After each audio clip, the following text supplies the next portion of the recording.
Hey guys, so I decided to do recaps of the World Chess Championship games. And for game one, Dingler ran one. As I'm recording, game two is going on. So this is a bit late, but that's fine because most people are going to be watching other people for recaps. But I just thought I'd do this for practice and just try to get some of my thoughts out there and see if anybody's interested in these videos. But yeah, let's go through the game. So Gukesh is white. He plays King's opening e4. Ding plays the French.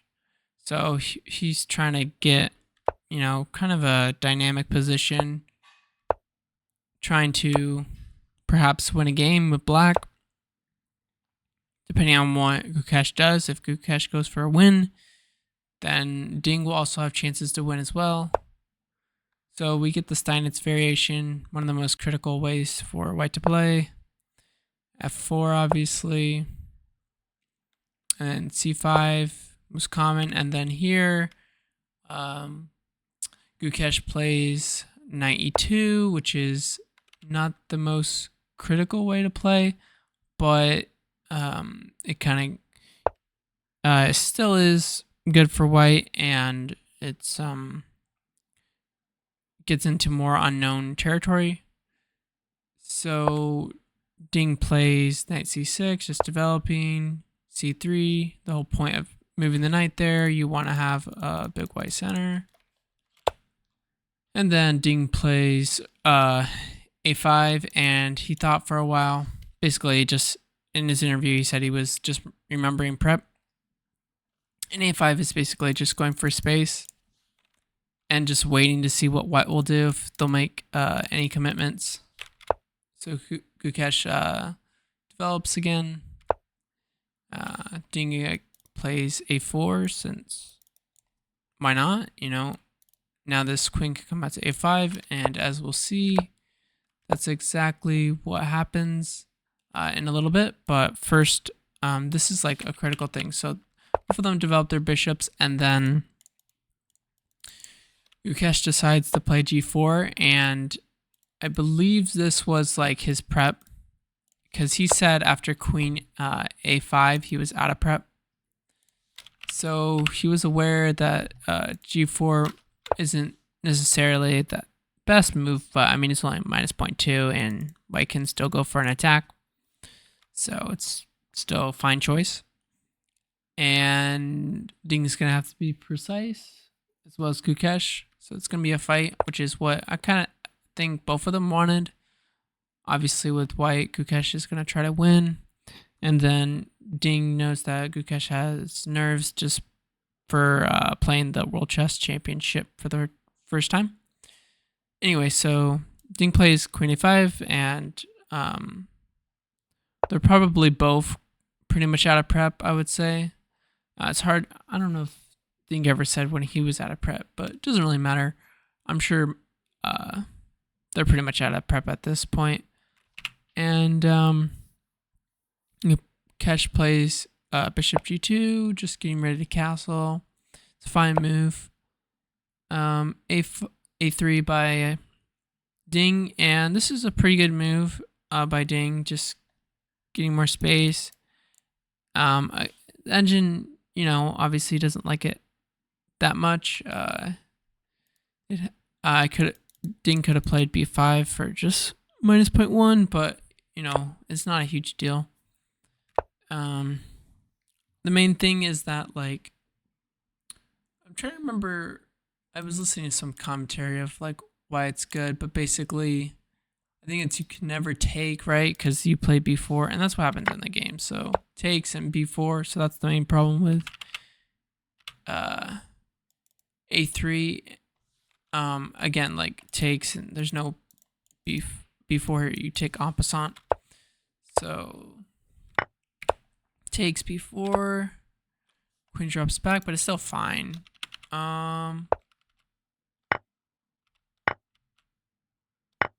But what's kind of funny is here it's only saying +1, so yeah, I mean it's completely fine by Ding. It's actually pretty accurate. before. It's just low depth, which is why it's saying 0.4.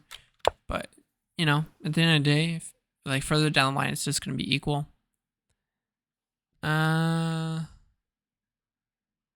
Keep going. So queen drops back. Gukesh takes the pawn back. And knight b6. I think it was like one of the top engine moves. But yeah, it's really good by Ding just trying to jump that knight in. Gukesh castles. And let's go through some of the moves. Just put shuffling, developing. Right here, Ding decides to trade. And then hop in the knight here.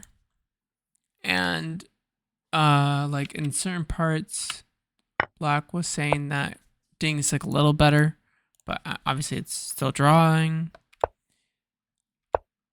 And then they both wait, oops. It's here. Let's go here. Again, it's not a huge deal for me spoiling because you guys have already seen this.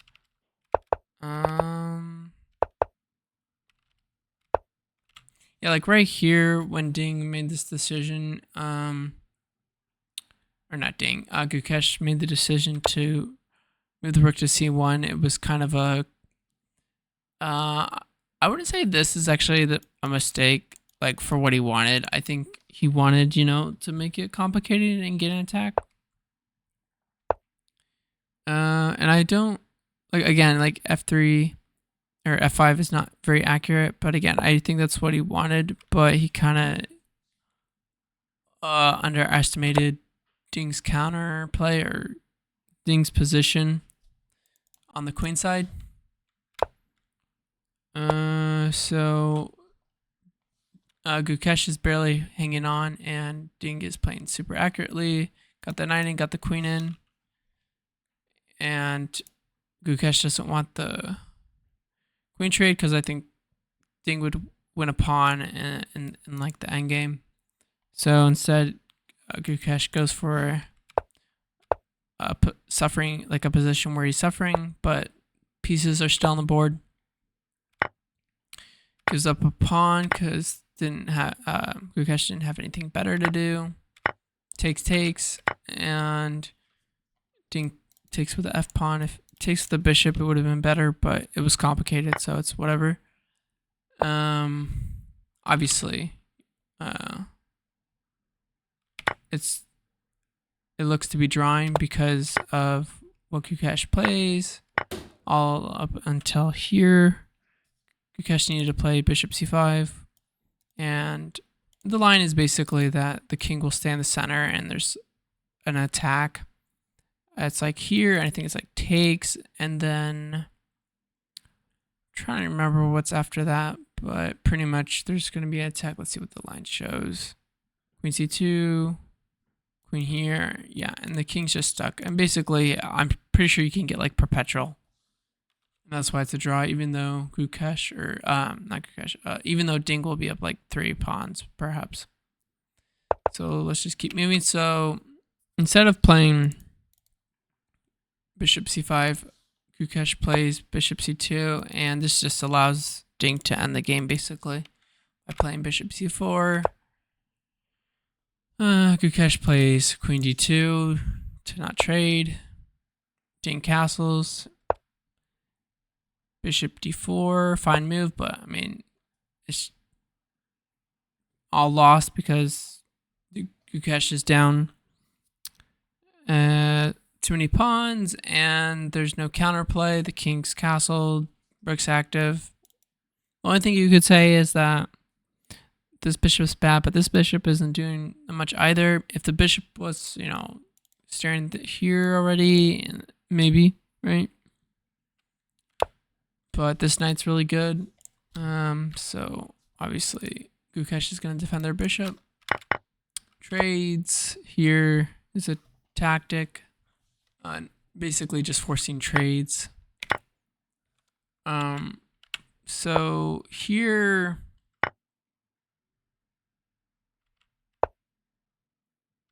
actually it doesn't force trades. Actually it probably does. Perhaps, maybe. It doesn't force trades, but it wins more pawns. And Gukesh just keeps playing in time trouble. There was like a move where, yeah, this one where he was only down for a second and then he got his 30 minutes. And then obviously the 30 seconds for playing the move. But I mean, again, like all of it was completely lost just because he's down so many pawns, so he can't ever trade queens or all the pieces. More shuffling. And then here there was a tactic. Gukesh resigns, but if Gukesh played this, takes, and you take the queen, but you have intermezzo, where you give a check, and then you can take the queen, like that.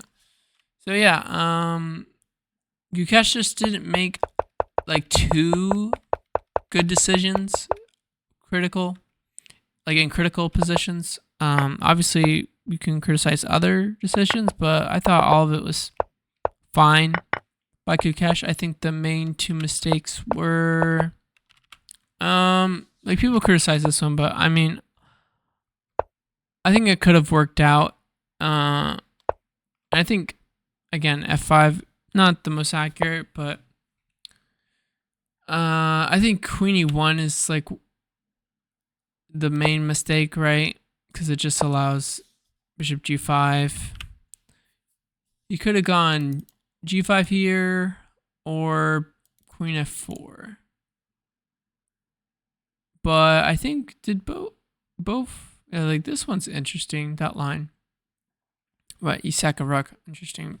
And the other one you trade queens, and he didn't want to. So yeah, I mean, hindsight, you would just say like don't allow any of this and just defend with like the bishop or the rook with this pawn. And also f3, like but like the main odd decisions to me, like, is the queen, the main odd decision to me is this one right here where Gukesh could have played bishop c5. Like, cause this is what I'm just playing, or I'm moving this bishop somewhere, basically, right? Obviously I'm not calculating. I'm just looking at, the king's gonna be in the middle of the board and the queen's hit, for a move. It's a tempo. That's pretty much it. It's not like I'm calculating. So that's the difference between me and grandmasters. But yeah, it's a pretty fun match. I'm gonna go check in the other game. I'll probably do recap once that game's over. But yeah, thank you guys for watching, and I'll see you in the next one. Bye.